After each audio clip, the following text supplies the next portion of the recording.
Rav Meir Hershkowitz, Zechreina Livracha, was what it was supposed to look like.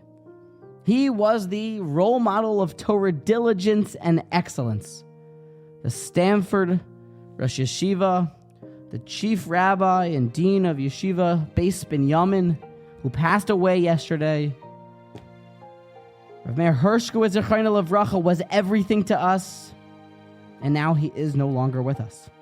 He left a gaping hole, and he was really the link, that strong connection that we still had with us, to Reb Aaron Kotler, to Reb Isser Zalman Meltzer, to those illustrious Torah giants of Europe of yesteryear, all the way back to Reb Chaim Volozhiner and even the Vilna Gaon. Rav Meir Hershkowitz was born on the Lower East Side of Manhattan, who quickly became the foremost disciple and Talmud Muvak of Reb Aaron Kotler. He was described by my Rosh Yeshiva as an expert melamed who could summarize tough sugyas, very, very hard to understand concepts, machlok sei rishonim, in one word.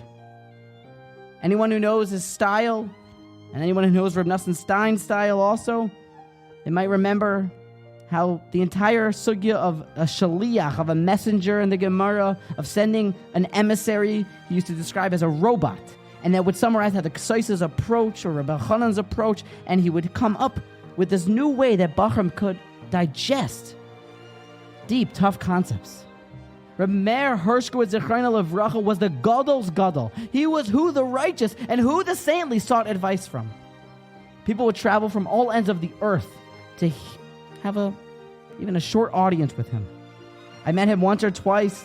I didn't even say any words to him. Really, I just saw him come into our yeshiva, and I saw the way my Rosh Yeshiva subjected himself to him, how he really took care of everything he could need. He had an aura about him. His face literally shined. Rav Meir Hershkowitz was a gadol in this midah called shimush. Every bacher seems to describe how, after long hours of learning through the night, in the middle of the night when he would leave, he would go home, working through the sugya, he would stop, pick up all the paper towels, clean the bathroom. He was so exceedingly humble and nothing was beneath him.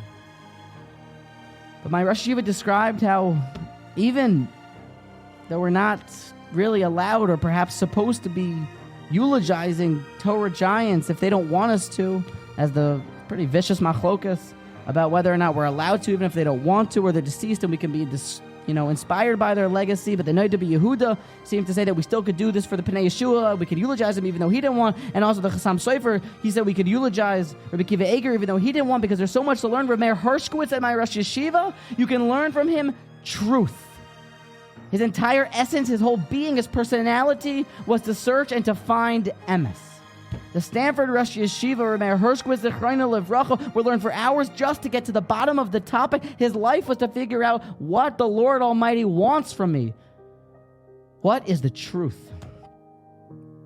We're left with a gaping hole, and it's a somber day without Rav Meir, Zechreina Livracha.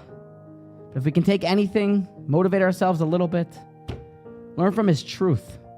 Seek truth in your Torah study. Seek truth in your relationships. Seek truth in your davening.